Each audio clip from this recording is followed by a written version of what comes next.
dia nganterin balik, terus pas nyampe dekat rumah turun dulu, berantem dulu, terus dia nempelin gue.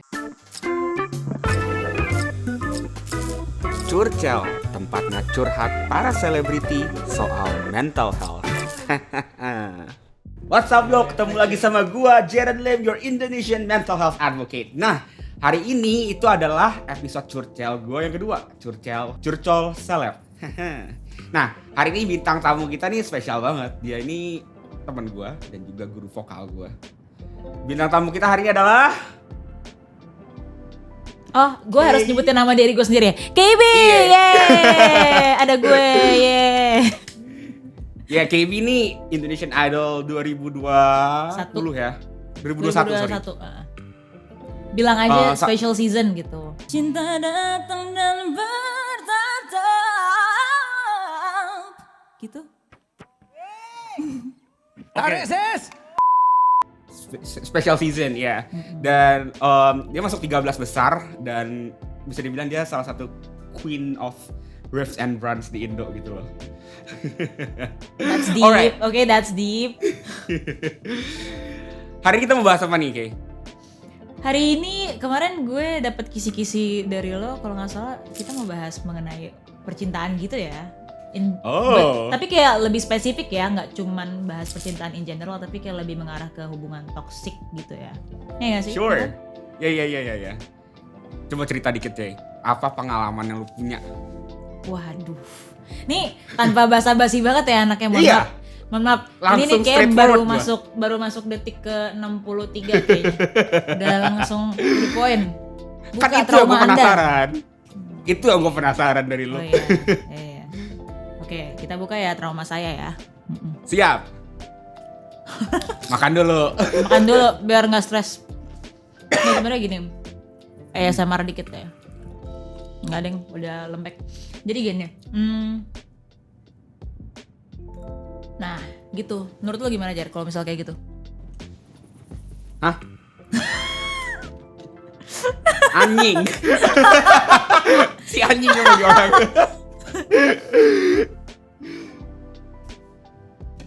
Menurut gue Enggak, gue belum ngomong, ntar dulu, jangan dulu. Gue belum gitu ngasih cerita, gua. lu jangan berpendapat. Oh iya. Jadi gini, pokoknya gini ya, gue kasih contoh satu aja. Jadi satu aja gue ceritain ya, jangan minta lagi. Iya. Salah satu. Tenang aja gengs, nanti kita gali lebih banyak. Ya, Enggak, mentok di sini. Lagi lu nanyanya langsung di awal banget dah. Jadi gini, gue bakal bagiin salah satu cerita gue pada saat masih berada di dalam toxic relationship dulu. Jadi dulu sama mantan gue sempet ada momen dimana gue waktu itu lagi lagi take vokal di studio, dan mantan gue ini selalu nemenin gue memang kemanapun, especially kalau berada di satu ruangan yang sama dengan cowok gitu, dia pasti bakal ikut. Dia nggak pernah bilang, cuman dia bakal selalu nyempetin buat datang gitu.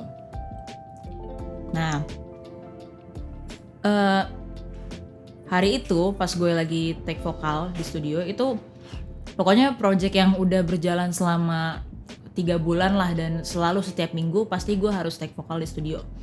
Hari itu adalah hari dimana gue lagi take vokal. Nah, itu penting banget projectnya 3 bulan itu, jadi gue harus maksimal lah. Dia datang hari itu seperti minggu-minggu sebelumnya, terus hari itu dia lagi bikin kesalahan yang salah banget, yang dia tuh nggak bisa lagi buat mengelak atau membalikkan situasinya jadi kayak gue yang salah gitu. Hari itu dia lagi telak banget salahnya. Terus udah gitu dia minta maaf gitu di saat gue lagi fokus banget tuh ngurusin take vokal di studio. Cukup mengganggu dan mendistraksi ya kan. Apalagi gue juga emang bukan tipe orang yang bisa fokus kalau misalnya terganggu sama hal seperti itu gitu. Gue tipe orang yang cukup gampang ke distract gitu loh. Jadi dengan dia maksa-maksa gue buat maafin dia saat itu juga, itu kayak jadi mengulur waktu gue di studio gitu kan. Terus udah gitu at one point sempet pas dia mepet-mepet kayak maafin gitu-gitu, kayak maafin dong gitu, mepet-mepet ke gue. Itu gue udah kayak, duh kenapa sih ini orang, rese banget gitu dalam hati gue giniin biar dia tuh jangan mepet-mepet mulu gitu loh. Gue lagi melakukan sesuatu di sini gitu, pas gue lagi gini itu ternyata kena dagu dia. Nah terus dia mengira itu sebagai bentuk serangan dari gue ke dia gitu. Nah dia langsung kayak, kok kamu bisa sih kayak gini gitulah pokoknya intinya. Terus gue ngejelasin di situ, ini tuh nggak sengaja, bukan aku sengaja pengen nonjok kamu gitu. Gue bilang gitu. Long story short, dia nganterin balik. Terus pas nyampe dekat rumah, turun dulu, berantem dulu. Terus dia nempelin gue sambil sebenarnya nempelingnya tuh emang udah ngaco banget ya. Tapi yang lebih ngaconya lagi adalah kata-kata dia sedang nempelin itu. Dia bilang gini, nih aku giniin biar kamu tahu rasanya apa yang kamu lakukan tadi ke aku. Kayak gitu. Padahal kan gue udah bilang bahwa gue gak sengaja gitu kan. Dan gue juga pas gini tuh gue gak ngeliat muka dia. Gue cuma pengen dia kagak nempel ke gue aja gitu. Nah itu salah satu contoh cerita toxic relationship. Itu sudah mencakup agak-agak fisik dan sudah mencakup, ya walaupun tidak diceritakan tapi sebenarnya sudah mencakup manipulation of some sort. Gitu guys. Berarti lu sampai ditempeleng ya, sampai ditempeleng terus lu juga di dan giniin, lu di terus gue giniin terus gue joget. Ketawa aja guys, ketawa aja. Gue ketawa aja. Terus dia ikutan joget juga. Tamu kita kali ini agak-agak garing ya, kayak kerupuk yang lagi dimakan dia. Enggak, mereka ketawa. Nah terus gimana terus dia akhirnya gimana lu sama dia? Kan lu menyadari kalau itu toxic relationship kan? Ya akhirnya kita joget bersama. Enggak. Ya, dia juga toxic nih orang. Wah tapi emang kalau dalam hubungan kita nggak bisa menilai kita toxic apa enggak sih, mesti orang dulu yang ngasih tahu, lu toxic, baru gue sadar, oh ya gue toxic. Sejauh ini sih nggak ada yang ngasih tahu gue toxic ya, berarti gue mungkin nggak toxic ya, nggak tahu ya, semoga tidak. Oke. Tadi lo nanya ya, pada akhirnya gimana? Iya. Sebenarnya dari 3 bulan sebelum gue putus, itu gue kayak, sebenarnya 3 bulan sebelum gue putus tuh adalah momen dimana dia nempelin gue sih. Itu momen dimana gue langsung mati rasa gitu, langsung nol gitu perasaan gue ke dia. Sebenarnya. Ini mungkin kalau dia menonton video ini dia akan terkejut ya. Apa? 3 bulan sebelum kita putus gitu kan. Tapi masih gue tahan-tahanin karena memang sebetulnya jatuhnya gini sih, tergantung orang melihat dari sudut pandang seperti apa ya. Tapi gue waktu itu 3 bulan sebelum gue putus, gue masih bertahan walaupun gue udah flat sama dia. Karena gue merasa gue satu-satunya orang yang bisa nge-support dia di situasi dia saat itu yang emang juga dia lagi stres banget. Dan sebenarnya banyak banget deh hal-hal complicated yang lagi going on di hidup dia pada masa itu, pada saat dia lagi bareng sama gue. Jatuhnya kayak apa ya, kayak ini sih extend apa ya, time extension aja lah gitu 3 bulan itu. Cuman my last straw akhirnya tiba ketika pada saat hari putus itu dia ini mah jadi ngebuka cerita gue sendiri yang lain, gak usah deh. Gitu guys. Kita gali lagi. Nggak. Gimana? Nggak. Lah nggak enak lah, nggak komplit. Pokoknya intinya gini. Gue nggak usah ceritain detail ya. Tapi ini gue kasih tahu satu lagi. Okay. Hari dimana gue putus sama dia itu adalah hari dimana dia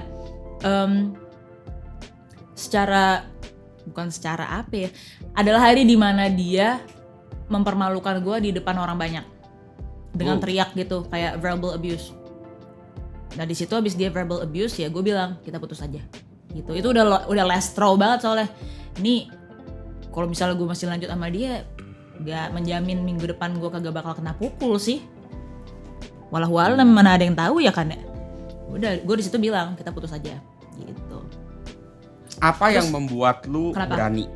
Kan lu selama 3 bulan itu lu memikirkan, oh dia lagi stres, dia lagi going through a lot. Tapi di titik itu apa yang menjadikan pertimbangan lu untuk akhirnya lebih mementingkan your dari gue well-being sendiri. daripada dia. Yes.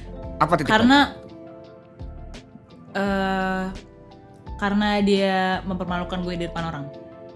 Itu triggernya langsung itu. Dan saat itu, karena gini,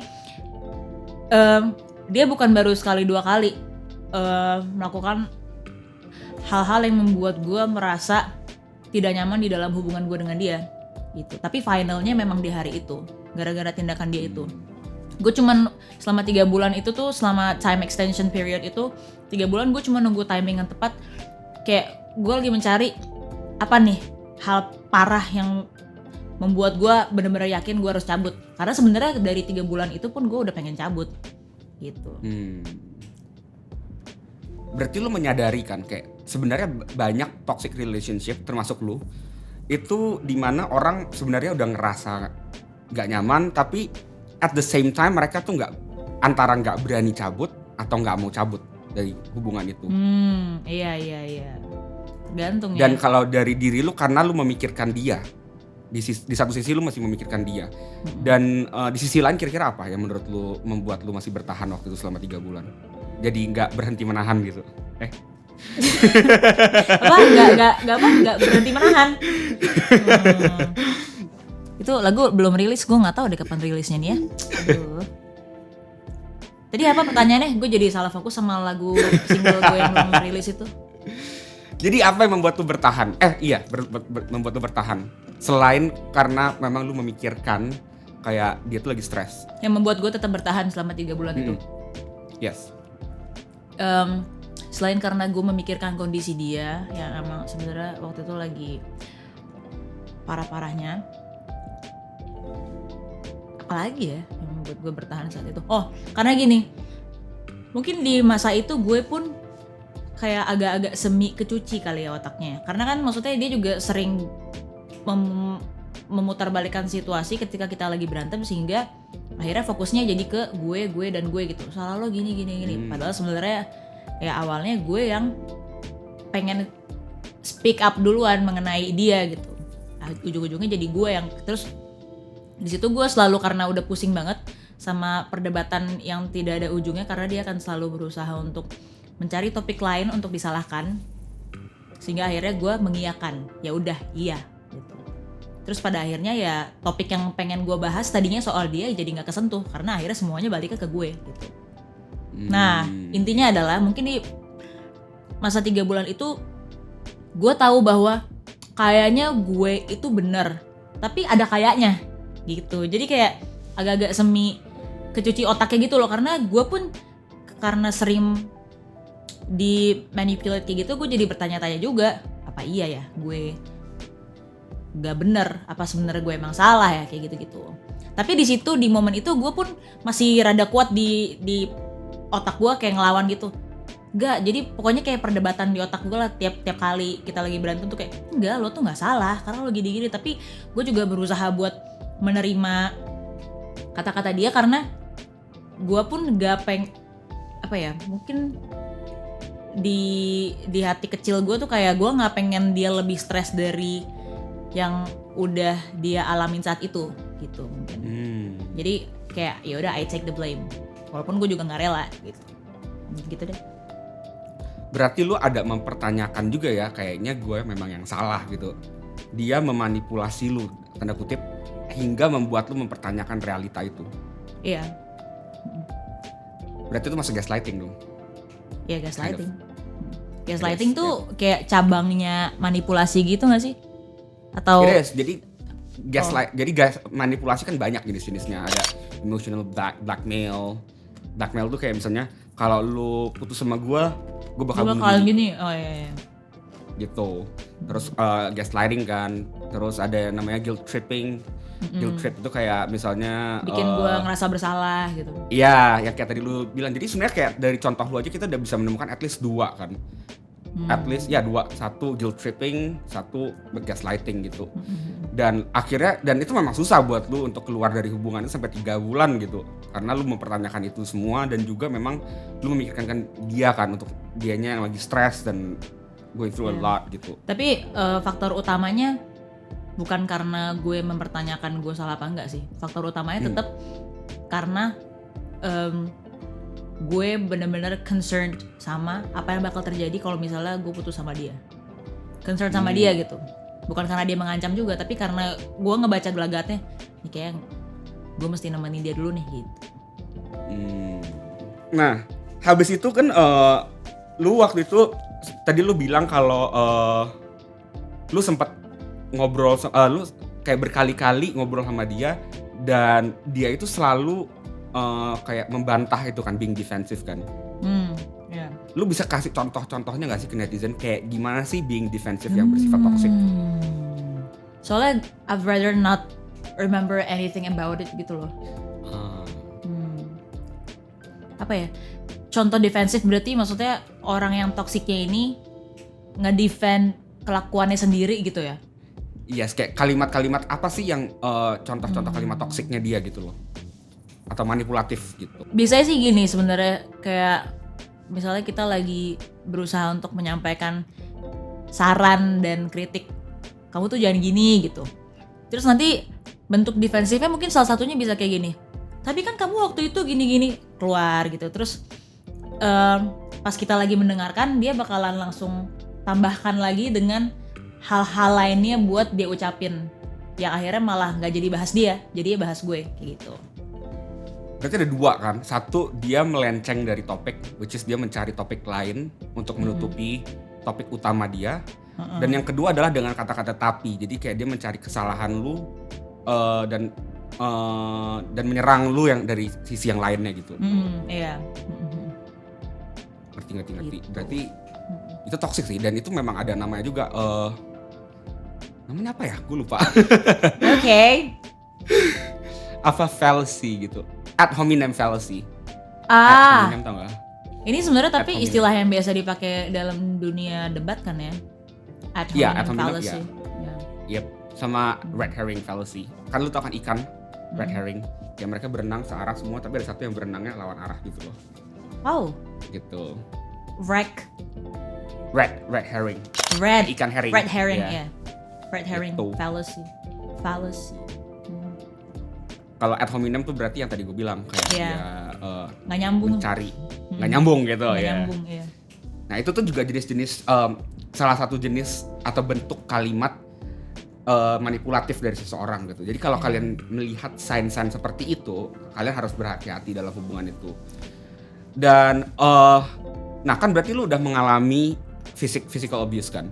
Waktu itu ditempeleng. Lalu lu mengalami juga emotional abuse, which is kayak lu dimanipulasi. Dan kira-kira waktu itu saat lu di abuse, lu call out gak sih awal-awalnya sebelum putus? Enggak, bukan kesalahan ya. Tadi gue mau bilang kesalahan gue adalah enggak, itu bukan kesalahan. Lebih kayak pada saat gue pacaran sama dia, gue belum pada fase dimana gue bisa asertif, gue bisa mengkomunikasikan dengan baik apa yang gue rasain dan gue pikirin.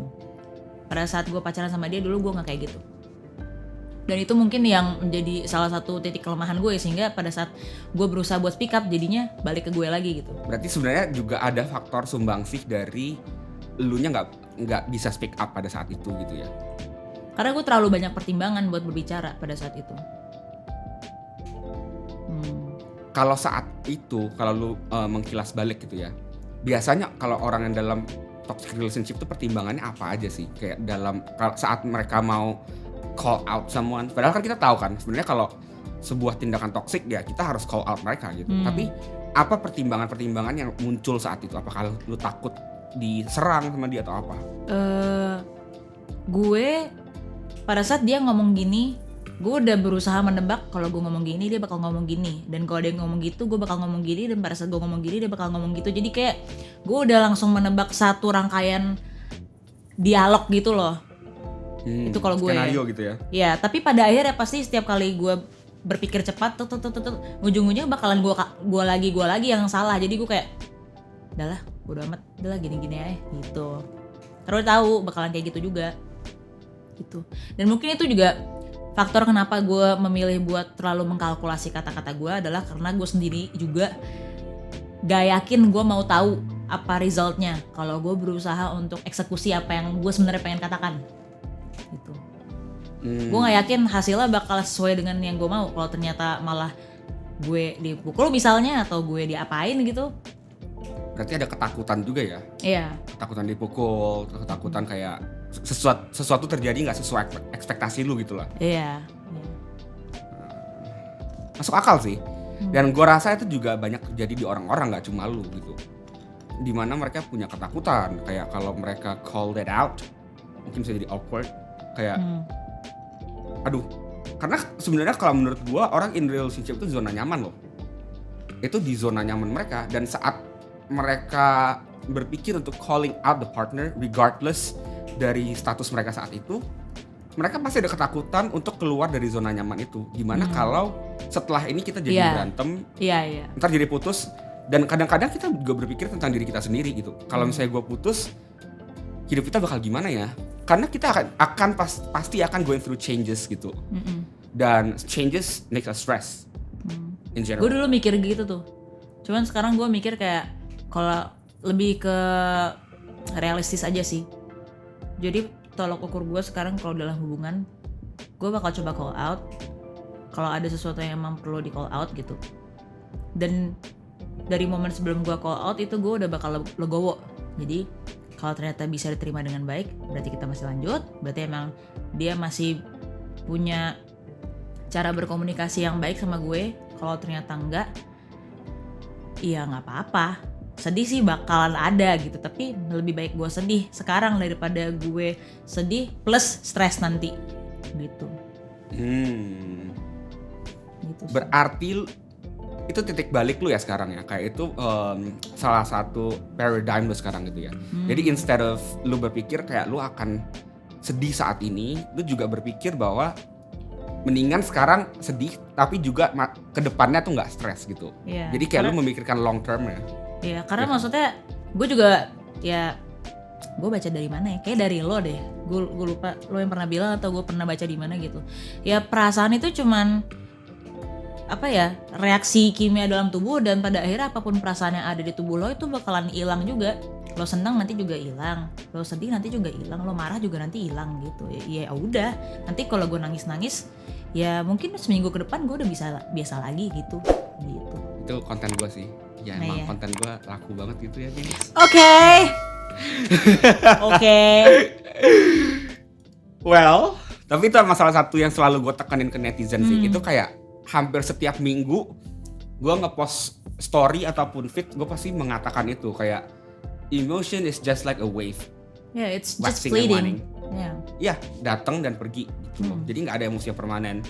You're happy today, tapi this might not be the happiest day of your life, and it will go away. Dan mungkin lu besok sedih, juga itu akan go away. Jadi there is no permanent emotion. But gitu. it will be something to remember sih. Tapi perasaan itu pasti nggak bakalan selama seumur hidup lo ada di situ kan gitu.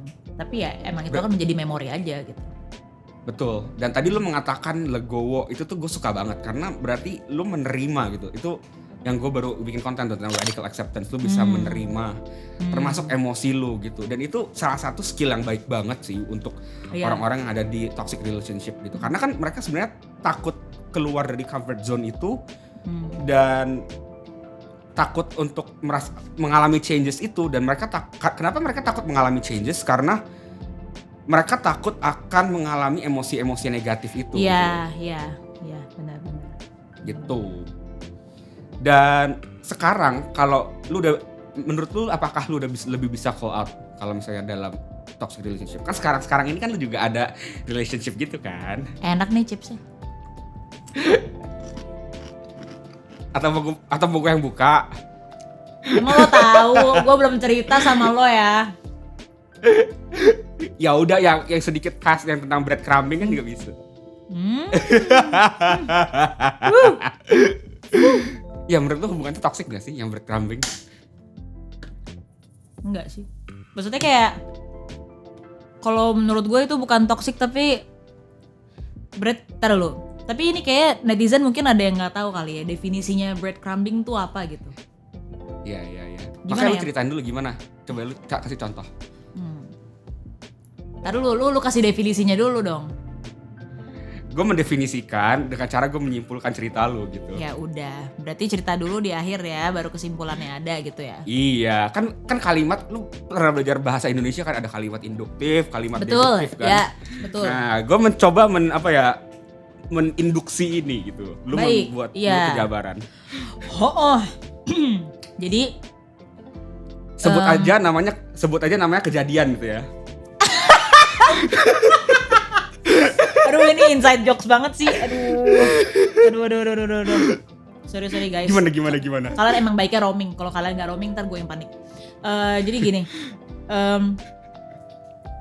pokoknya kalau gue sih sempet ada pengalaman deket sama orang terus kayak on off gitu. Tapi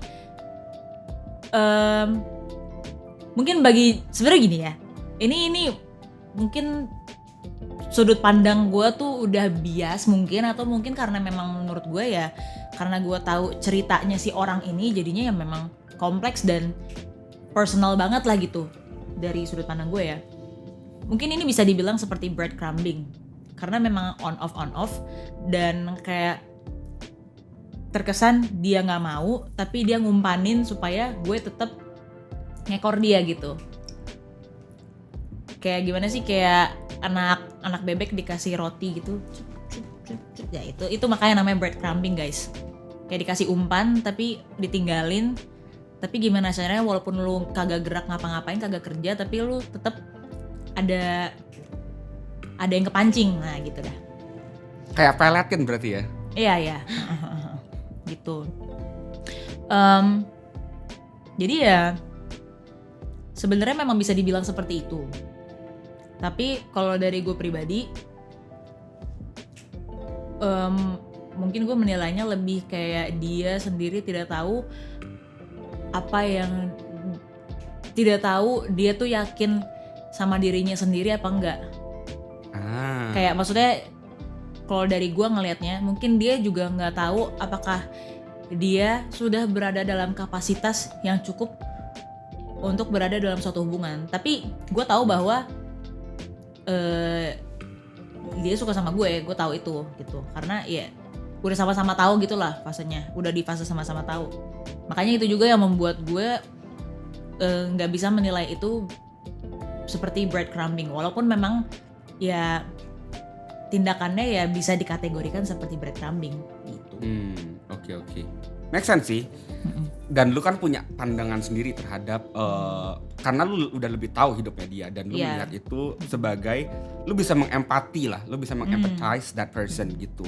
Dan gue sangat suka dengan cerita yang ini karena ini tuh menurut gue ada pesan moralnya gitu. Kayak pesan moralnya adalah gak semua hubungan yang gak berjalan dengan lancar adalah toxic.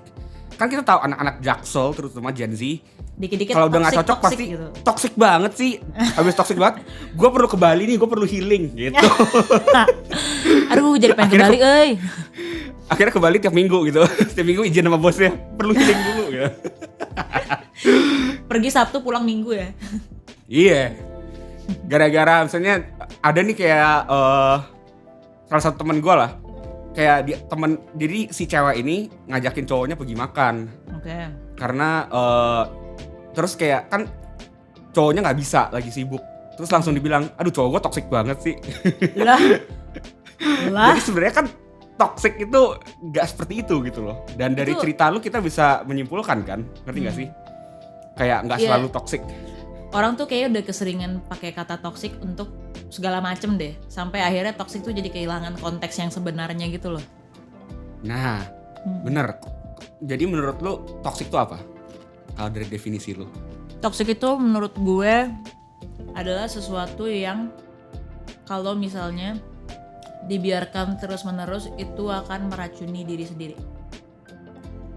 Gitu. Meracuni diri sendiri. Ya, kalau cuma gara-gara cowok sibuk doang mah itu mah tidak meracuni diri sendiri ya. Emang dia juga punya kehidupan, careless. Maksud lu meracuni diri sendiri itu seperti apa? Meracuni diri sendiri karena yang berada dalam hubungan itu kan kita dan dia kan. Kalau dia mengeluarkan racun gitu, terus kita berada dalam hubungan yang sama terus, lama-lama tuh racun bakalan nempel ke sini juga gitu. kayak gitu kali ya. Walaupun analoginya juga nggak jelas sih, gue ngebayangin zat radioaktif sih, but anyways. Radioaktif bukan ada lagunya ya? Radioactive, Iya, radioactive. radioaktif. Iya. Wow, oh. Iya. Nah, berarti sebenarnya bisa banget dong ya orang yang toxic itu nggak sadar kalau dirinya toxic. Iya, bisa banget. Sebenarnya gini, Iya kan? nggak cuman buat orang toksik doang, kayak menurut gue ini ya salah satu sifat manusia sih. Toxic itu kan emang karena memang kita lagi membahas toxic relationship ya hari ini ya. Tapi menurut gue Iya. memang orang pada dasarnya suka nggak sadar ada gajah di pelupuk matanya sendiri. Kayak gitu aja sebenarnya, basically. Nah, Kita kadang mesti dikasih tahu dulu, lo makeup lo berantakan gitu. Misalnya, karena kita nggak sadar bahwa kita makeupnya berantakan gitu. Ya makeup lo nggak berantakan kan ya? Gitu. kadang-kadang emang berarti kita tuh nggak akan sadar dan kadang-kadang kita akan denial sampai kita ngalamin sendiri gitu, sampai kita Iya. tahu, ya kan? Ketika orang melakukan hal yang pernah kita lakukan ke orang lain, di situ baru lu tahu. Oh gini rasanya kemarin jadi si B gue giniin gitu. Terus lu ngechat, sorry ya B, yeah. Gue nunggu di chat aja sih. Oh, Oh, ini toxic gak ya? enggak. Ini namanya bersabar menanti. Menurut lu, nih, ini sekedar pertanyaan tentang yang sering terjadi terutama di Indonesia. Apa Nggak tuh? cuma di Indo sih, kayaknya ini udah menjadi memes di seluruh dunia. Which is? Lu tau gak sih kayak yang itu loh memes yang perbedaan cowok sama cewek. Kalau cewek ditanya mau makan apa, terserah. Artinya McD atau apa. Terus kalau are you okay? I'm fine. Artinya not fine. Itu kayak ada kamusnya sendiri. Menurut lu tau kan apa yang gue maksud? Tapi maksudnya kalau setelah I'm fine, terus setelah oke, terus cowoknya lanjut nyetir, Kesel. kamu nggak nanya lebih lanjut sih, kamu nggak perhatian sama aku. Enggak sih itu ceweknya juga salah sih, ribet banget sumpah. Ya kalau sebenarnya gini, mungkin tergantung konteks ya. Kalau mungkin dia nggak fine-nya gara-gara cowoknya, ya dia juga mungkin malas jawab. Ya gue kan nggak fine gara-gara lo, gila gitu kan. Jadi mungkin dia kesel ya. Tapi sebaiknya supaya tidak berakhir di situ pembicaraannya, ya jawabnya jangan I'm fine. Jawabnya kayak pikir aja sendiri gitu. Gue juga toksik ya kayaknya. Tapi kan kalau itu Oke, kan lebih gua- kelihatan ya, kayaknya nih orang kesel deh gitu daripada I'm fine. Karena penting sebenarnya menurut gua komunikasi Iya, dalam sebuah hubungan. iya. Ngerti nggak sih? Kayak hubungan yang nggak ada komunikasi bukanlah sebuah hubungan menurut gua. Tuh. Ih, salaman dulu. Aduh. Nih. Gitu. Dan maksudnya di dunia ini tuh gak ada satupun orang yang bisa baca pikiran. Mau lu panggil psikolog paling hebat sedunia, mau lu panggil ya nggak tahu ya dukun ya, gue bukan ranahnya di perdukunan. Cuma kayak nggak ada tuh ilmu baca pikiran tuh nggak ada. Jadi menurut gue bahasa verbal itu penting gitu, nggak hanya bahasa non verbal. Tapi at the same time membaca bahasa non verbal juga penting, skill itu. Iya. Ngerti nggak iya. maksud gue? Kayak kalau gue udah lagi diem, gue orang kan ceria nih, terus tiba-tiba gue udah diem. Maksudnya sebagai orang di sekeliling gue, kalau mereka bisa membaca, mereka harusnya udah tahu gitu kan. Kayak berarti ada yang berbeda dari Jaren gitu. Iya, berarti Jaren Tapi lagi at the sakit same- gigi ya kan. Iya, gue lagi sakit gigi atau kurang apa tuh malam-malam? Salah. Berkumur-kumur sebelum bobo. Oh iya, kurang olahraga maksudnya. Terus. Terus. Oh iya. Terus kan gue jadi lupa tadi gue ngomong apa. Fokus. Terus tadi gue ngomong apa ya? Aduh. ADHD nih anjir. Aduh, ADHD. Tadi gue ngomong apa ya? Beneran gue lupa loh. Iya, gue juga lupa lagi. Jadi sebenarnya nggak black and white banget, nggak satu penting satu nggak penting, tapi menurut gue dua-duanya penting gitu. Iya, Dan betul. jadi sebagai apa ya? Sebagai orang yang dalam relationship kita perlu punya dua-duanya skill. Betul. Kita perlu bisa mengkomunikasikan dan ya active listening, bukan hanya berkomunikasi. Dan juga kita juga perlu bisa tahu gerak-geriknya atau bahasa nonverbal raut wajah pasangan kita gitu. Iya. Bisa karena terbiasa sih. Kayak pasti ada aja lah bahasa-bahasa nonverbal yang terjadi secara alami kalau emang kita udah kenal banget dan udah lama banget berada bersama dengan orang itu gitu kan. Salah satu efek bersama dengan orang dalam waktu yang lama tuh pasti timbul pemahaman akan bahasa nonverbal mereka gitu. Right. Dan kalau dari gue sendiri, gue tuh sebenarnya orangnya sangat introvert. Gue bisa di kamar gue berhari-hari. What? Tapi yes, nggak ada yang tahu. Maksudnya kayak orang-orang selalu pikir gue tuh extrovert. Jadi gue baru put myself out itu tahun 2020. Gue aktif di sosmed. Sebenarnya gue tuh orang yang sangat apa ya? What? Kalau bisa milih, gue lebih memilih di kamar dan gue nggak pergi. Gue nggak mau ketemu orang. Really? Karena gue feel recharged. Tapi I put myself out there gitu. Jadi awalnya tuh gara-gara salah satu kontestan Indonesian Idol lah, lu tahu, yang menginspirasi gue. Iya, Sam, itu lu. Yeah. If you're watching this, he will be watching. Kalau nggak Ola pasti nonton, gue tahu. Jadi dia menginspirasi gue. Akhirnya gue kayak mencoba put myself out there. Dan karena menurut gue punya banyak cerita yang bisa gue pakai buat inspirasi orang di luar sana. Satu. Dan kedua, akhirnya gue, walaupun gue introvert, gue tuh punya skill. Gue bisa berbaur dan gue bisa bersosialisasi. Jadi orang yang bisa bersosialisasi bukan berarti pasti extrovert gitu loh. Nah, true. Dari extrovert introvert orang bukan tolok ukur mereka bisa bersosialisasi gitu. Exactly. Saat gue bete, kadang-kadang gue tuh when I'm out there, gue tuh nggak terlalu nunjukin gitu loh. Apalagi dengan orang-orang yang gue nggak begitu dekat gitu kan. Gue cenderung akan ya udah gue kayak bercanda-canda aja dan maybe I cause a lot of word gitu. Kan lo tahu sendiri, gue di sosmed sama di dunia nyata agak beda. Kata-kata gue agak beda gitu. We all are, aren't we? Sedikit lebih tidak ada filter. Sedikit gak sih gue? Gitu. Jadi, nah tapi teman baik gue itu tahu di satu titik gitu, kayak gue lagi bete, tapi gue ketawa-tawa, terus kayak dia langsung ngomong ke gue, "Are you okay?" Gue langsung, "How do you know?" Kelihatan lah, Jer. I've been your friends for fucking 7 years. Oh yeah, that's right. Gitu menurut gue sih. Jadi itu masuk gue skill penting. Dan juga nanya gitu loh, how are you doing? Itu kayak satu pertanyaan yang bisa mengubah segala sesuatu sih menurut gue. Dan lu ngerasa gak sih kadang-kadang dalam relasi itu saat misalnya lu lagi ada konflik, supaya gak jadi toxic gitu ya, saat lu ada konflik atau saat lu ada masalah dalam hidup lu dan lu berbicara gitu ya, kadang-kadang tuh lu bukan mau solusi, tapi lu hanya mau didengar. Kayak orang-orang kadang-kadang misalnya mau bunuh diri segala, mereka tuh gak selalu pengen lu harus berdoa, lu harus ke gereja atau apa. Sometimes they just want to be heard gitu loh, apa yang mereka rasakan. Dan what do you think about that? Gue bisa relate, walaupun gue relate bukan mewakili diri gue sendiri sih. Teman-teman gue sih begitu sih. Dan gue sering kali kebagian menjadi pendengar aja gitu, ketika mereka lagi cerita. Karena mungkin ada kalanya gue tidak berada dalam kapasitas pengetahuan untuk bisa memberikan solusi. Terus kalau misalnya gue mencoba untuk ngasih solusi dengan otak gue sendiri, ya takutnya malah jadi salah gitu. Karena tergantung konteks masalahnya juga kan, seserius apa dan seribet apa. Kadang ya udah gue cuma bisa provide telinga gue aja. Cuman maksudnya gini, gue pribadi sih kadang ngerasa kayak kalau orang cuma ngedengerin gue tuh, yang ngedengerin doang aja, itu gue kayak ngerasa ngomong sama tembok, walaupun gue tahu dia emang lagi ngedengerin gitu.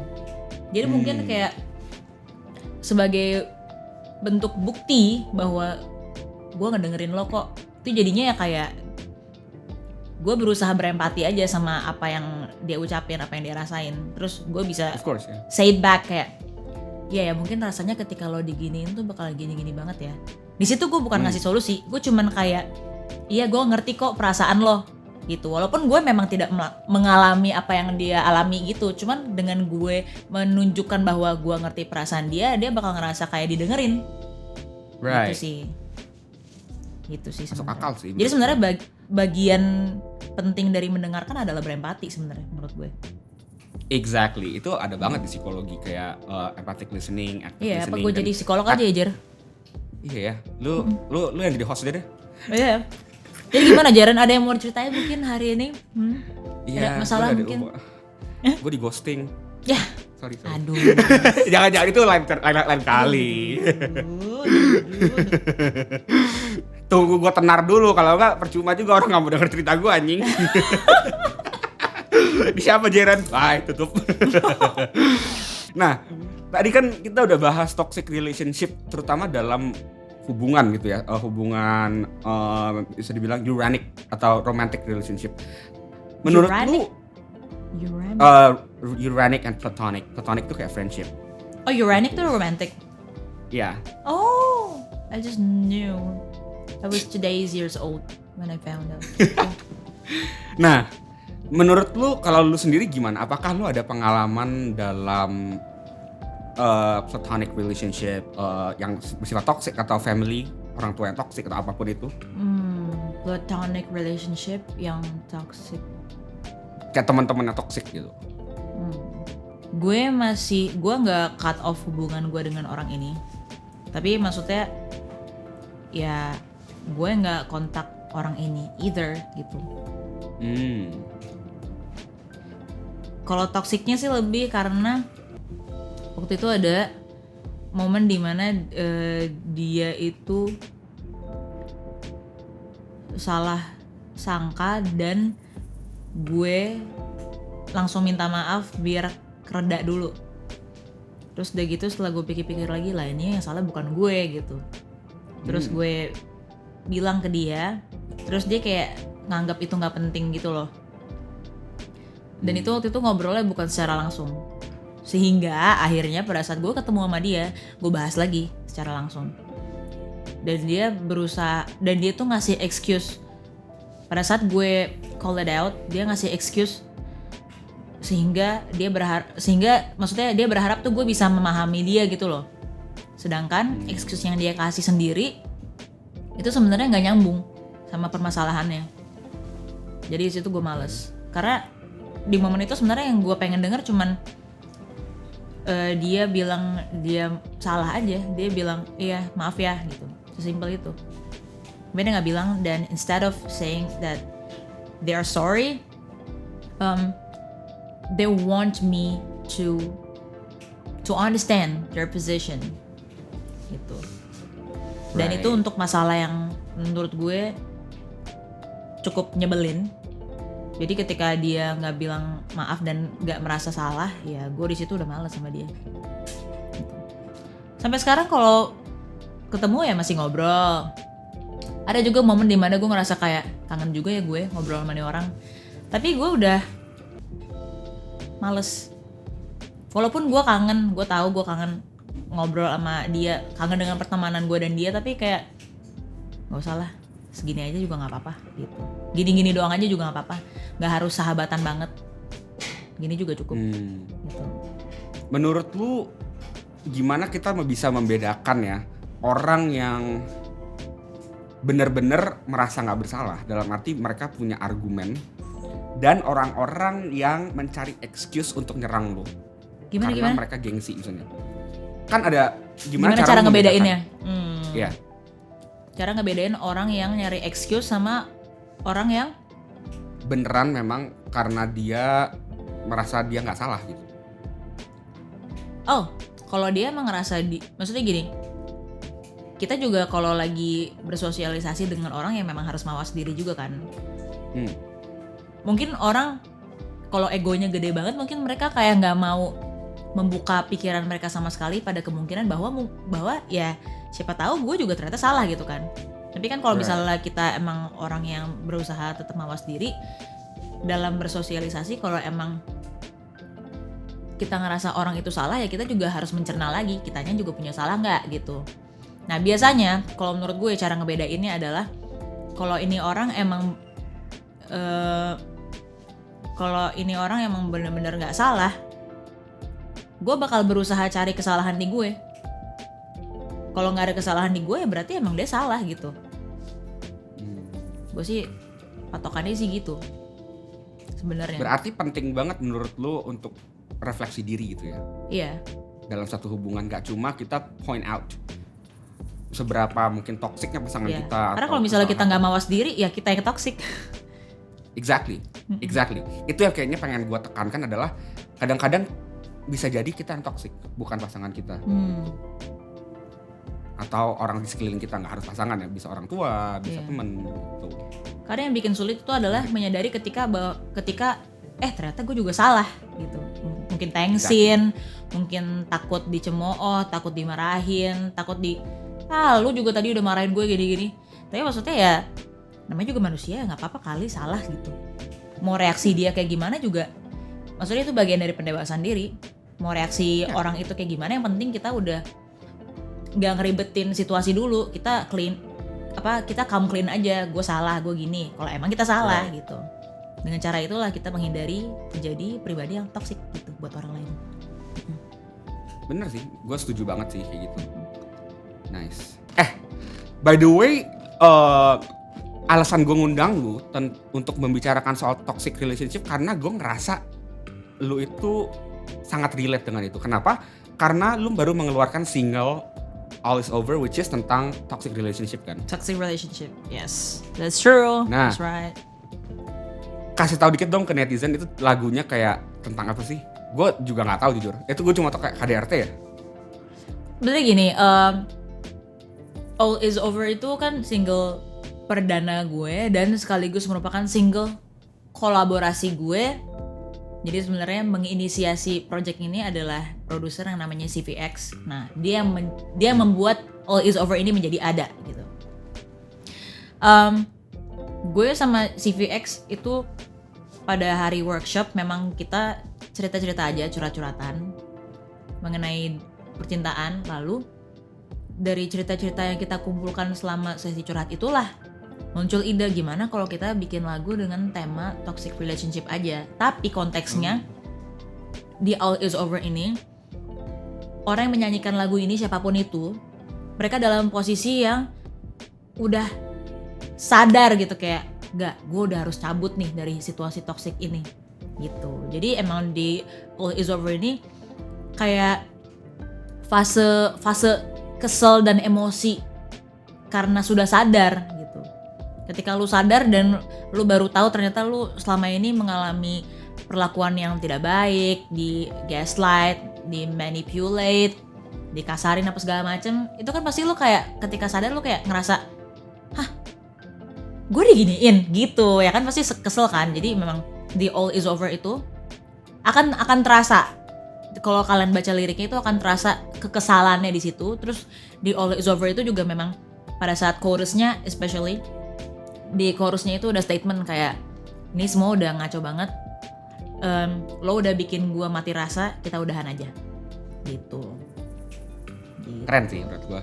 Itu sangat menggambarkan, maksudnya nggak hanya lagu, tapi menurut gue tuh sangat menggambarkan relasi manusia, relasi yang sebenarnya di dunia gitu. Jadi kayak gue ngerasa relate banget gitu.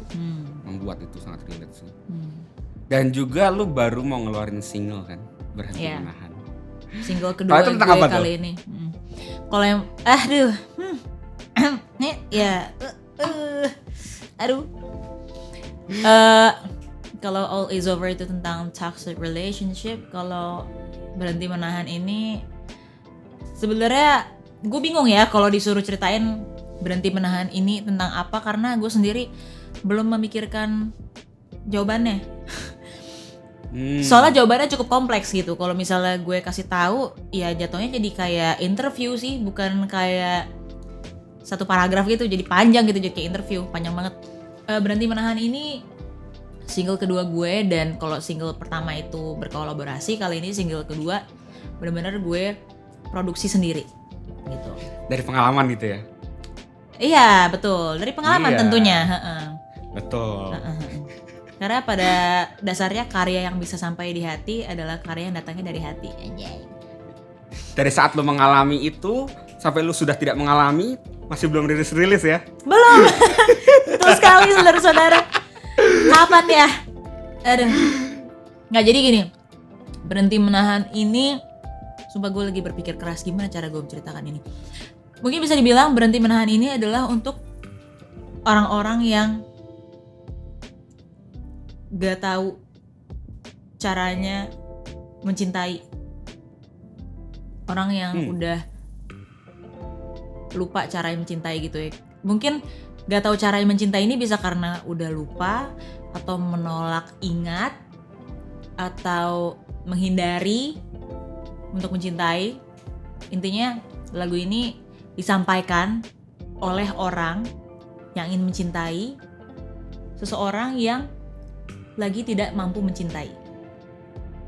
Entah Menarik itu ya. entah itu tidak mampu mencintai orang lain, atau mungkin bahkan tidak mampu mencintai dirinya sendiri juga. Gitu. Kita ada challenge sih dari Dolph. Dolph itu audio engineer kita. Dia udah nyiapin challenge. Challenge-nya apa tuh? Mana sih Dolph? Nah, Dolph lu kan lu udah siapin kita nih challenge, dan lu bakal jadi jurinya nih. Kan kita katanya mau dibikin kayak lomba gitu. Lombanya apa sih? Tentang apa sih? Jadi lombanya itu KKB ini kan terkenal sebagai Rev and Runners ya namanya, nggak tahu ya. Rev and Runners terbaik lah di Indonesia ya. Wih, buset berat banget. Jadi kita mau challenge nih, Terbaik bro. di kampung gue lah. Lu mau KB challenge gua? Iya dong. Lu kan juga jago nih soal Rev and Anjay. Run. Ya top 2 lah. Gua pasti menang lah. Oke, gimana nih jadinya? Siap. Kalau gua menang, gua kasih lu semua 1 miliar. Deal nggak?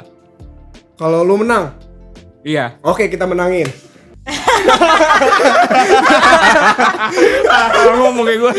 Iya kan bener dong. Oh iya, nggak apa-apa. 1 miliar bagi Bisa. 4 lumayan. Bisa buat album baru. Salah. Iya. Ya tapi gua nggak ada 1 miliar juga sih. Kalau gua ada 1 miliar, gua nggak bikin channel ini. Gua udah menikmati uang gua.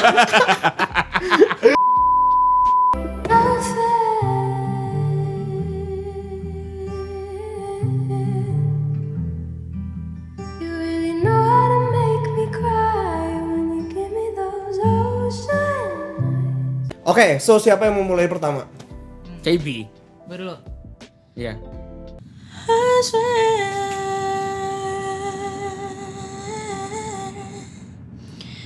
you really know how to make me cry when you give me those ocean eyes. Cuman sekali denger ya, guys. Oke, baik. Oke. Gua nggak hafal liriknya, gua cari liriknya dulu. Nah, udah kalah kalau gitu dong. Liriknya judulnya apa? Ocean Ocean Eyes, Ocean Eyes. Oh iya Ocean Eyes bener. Kita kelas dulu dong. Kelasnya sama yang diajak challenge Iya, gimana dong? I say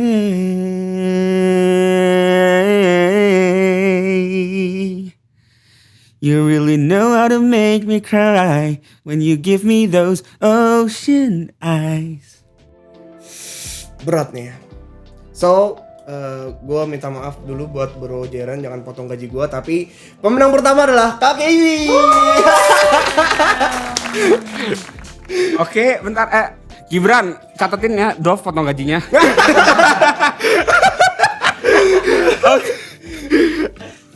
Oke, lanjut lagu kedua. I can't give anymore. Ya udah. Ya. Ayo. Kayaknya bukan can give deh, tapi Apa can sih? live. Ya udah nggak apa-apa. Nggak apa-apa. Salah lirik berarti KB kurangin poinnya ya. Oke, gue Gua berarti- potong gaji gua, Oke. potong gaji gua. I can't live, I can't give anymore.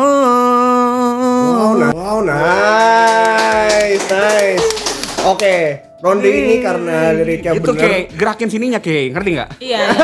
Rahangnya Iya. dimainin dikit ya. Iya. Iya. Iya, gua lupa nih, padahal lu udah sering banget ngasih tahu gua. Iya, Oke. gitu. So, kalian siap-siap dapat transferan 1 miliar karena di challenge ini karena hafal lirik, Bro Jeren menang nih. Karena Dapat hafal 1 M lirik, kita emang ya. karena suara gue bagus, enak aja. Lanjut, yang ketiga.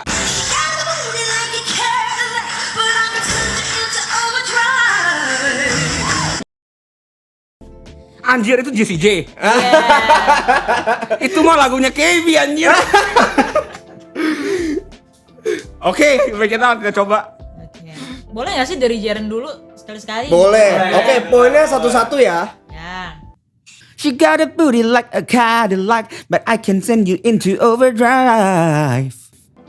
Oke. Drive. Iya. Oke. Drive. Oke. Coba, Oke. Silakan. Lu harus lebih ngejudge dari gue dong. Kok jadi gue yang ngejudge juga sih? Oke. Ini kan yang digaji lu, bukan gue. Oke. Oke. Gue. Yes. Oh. She got a body like a Cadillac, but I can send you into overdrive. Wah. I'm sorry bro. Oke, so dari detailingnya dan kecepatannya KKB dan juga nadanya juga masih KKB. So all in for KKB. I'm sorry bro. Oke, gue Two satu on masih one, ada dua yes. lagi kan? Oke, next, nggak apa-apa. Gue masih bisa dapetin dua lagi kok. Oke. Karena Jessie J itu emang ciri khasnya KB gitu. Coba lu pilih lagu-lagu yang lain. Oke. Yang, misalnya yang lebih ciri khas gua gitu loh, kayak lagunya Dove Cresano tau nggak? Play. Nah sekarang dari Riff and Runs-nya penyanyi Indo nih. Oh. Pasti Oke. kalian familiar. Kita puter ya. Knocks me right up on my feet. Fian Jip. Can't explain why your love that makes me weak. Panjang nih ya. Gua dulu ya. Oke. Panjang bener. Gue dulu nggak apa-apa. Ya, wih. Wis. Siap. Ayo. Mau dari awal nggak? Jangan dong. Jangan overtime kita nih. It knocks me right off my feet. Oh, can't explain why your love it makes me weak. Ya.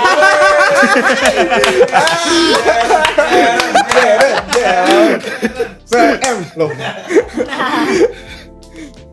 Oke. Coba Oke. Mau diputar lagi kak? Udah hafal. Oke.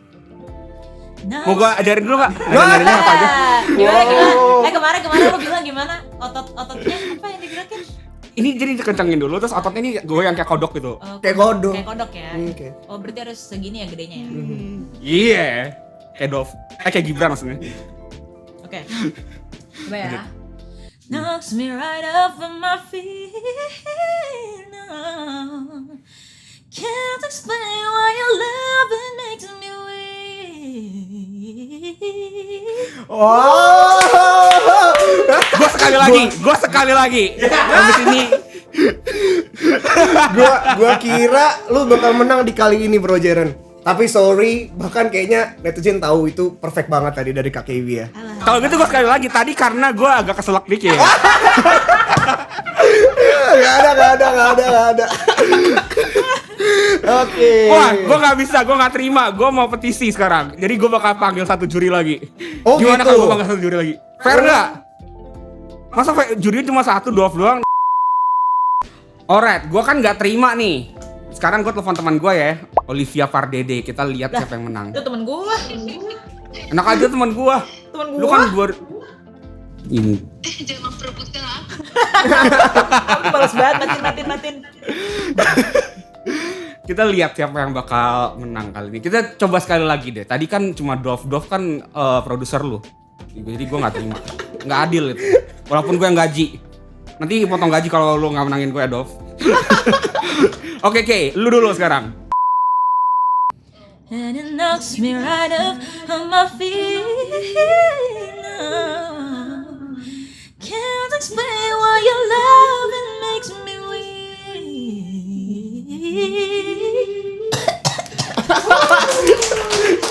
Anjay. Kayaknya gue gak bisa menang. Stop eating chips. Wait a minute. Susah sih itu. Tuh. Oke. Knocks me right off my feet.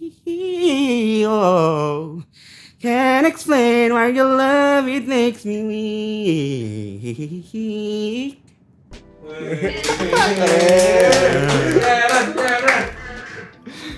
Nah, kalau menurut Dov yang di sana kan dia denger langsung kan, nggak ada koneksi yang jelek gitu, jadi dia memenangkan KB. Kalau menurut lu gimana nih? Lu di Bali dong, jadi lu mendengarkan suara KB, internet juga, gue juga dari internet. Menurut lu siapa yang menang kira-kira? Gimana ya? Nilainya tipis sih ini. Asik. Enggak, ini kan selera ya. Maksudnya style nyanyi orang tuh beda-beda. Kalau gue sih lebih prefer Jaren sih. Dia mana nih? Gila. Mantap. Nanti lu ke US semuanya gratis, gue yang setirin kemana-mana. Gue pegang. Tau gitu gue yang jadi duet. Iya. Berarti kali ini seri ya? Oke, kali ini tie Anggapannya ya. seri. Karena ada Alright. Candela ya. Oke. Thank you Olive. Thank you. Alright, bye-bye. Oke. Oke, sekarang lagu kelima. Berarti ini babak Bring it on, kita penentuan seri nih. sekarang anjir. Ya, Babak penentuan ya. Oke. Yep. Level kelima.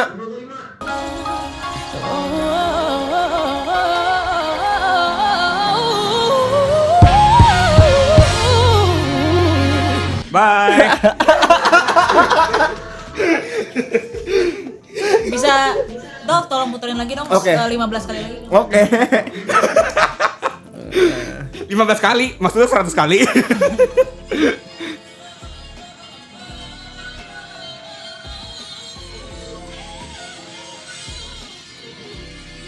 Wah, ini mah harusnya di briefing sebulan sebelumnya.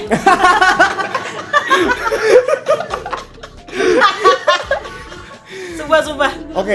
Lagi ya. Oke, silakan pegang. Ini gue nggak bisa sih. Ya situ. Nah, Ini ada opsi phone a friend nggak? Kayak siapa gitu gue suruh lomba mewakili gue gitu. sorry Kak.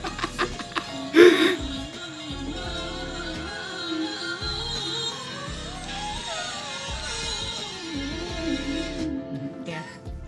Oke. Oke. Siapa mulai duluan? Jaren, KB lah. Yeah. Langsung lempar-lemparan. Oke, silakan Kak. nih Oke. level 5 beban banget. Sorry ya guys. Aduh. Oke. 1, 2, 3. Let's go.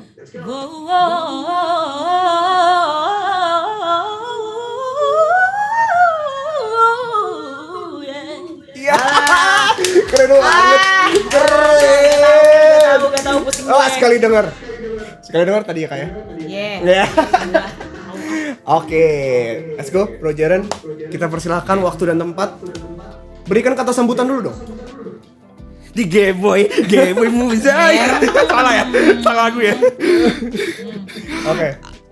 Wow. Kita kasih 2 kesempatan ya. Gimana Kak? Cukup? Buat Kan lu Kayaknya- jurinya, lu aja nentuin. Oke, 2 kesempatan ya. Kayaknya 1 kesempatan juga gue nggak bakal berhasil deh. 100 kesempatan juga. Wait ya. Oke. Bentar. Ini level 5 nyarinya di mana sih? Niat banget dah. Mudah sekali ya.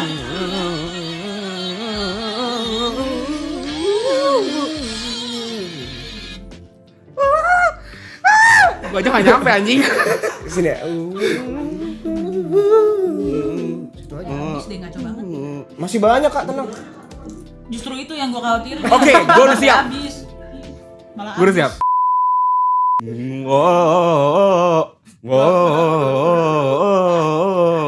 Gak bisa gue anjing.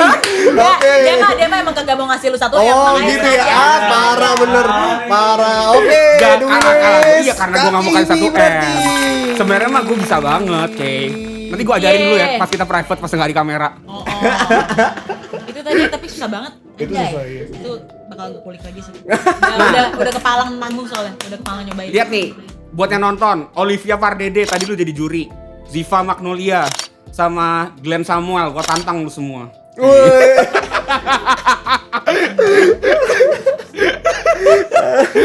KB aja lewat sama gua, cuma gua nge-fur kali ini karena gua nggak mau bayar 1 M aja ke teman-teman ke mereka gitu ya.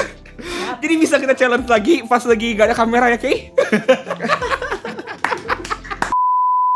Nah, kan lu mau keluarin single nih, Ya. Berhenti Menahan. Iya. Kita nyanyi Ini dikit yuk.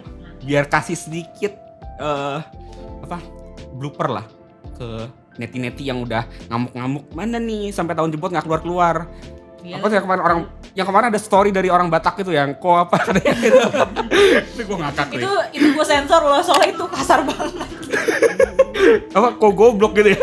Iya pokoknya, tapi maksudnya gue ngerti dia bercanda gitu, cuman karena Iya. semua orang bisa nerima itu kan gue sensor. Gue sih karena gue ngerti ya udah paham aja ketawa-tawa. Nanti screenshotnya di send ke Gibran biar dimasukin gitu. Oh, iya. Kan lucu. Oke, kita duet ya. Mantap. Alright.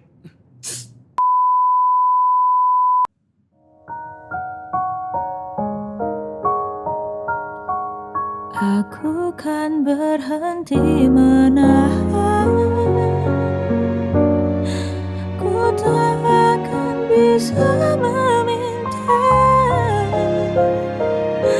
hatimu yang selalu kau bodohi, seolah sanggup berbohong padaku. Meski kau terus menahan,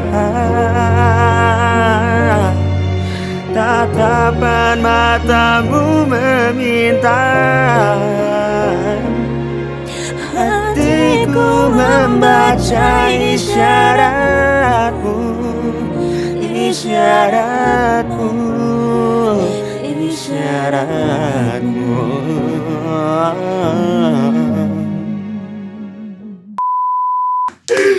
Alright, Oke. thank you banget udah nonton. Curcel, tempatnya curhat para selebriti soal mental health.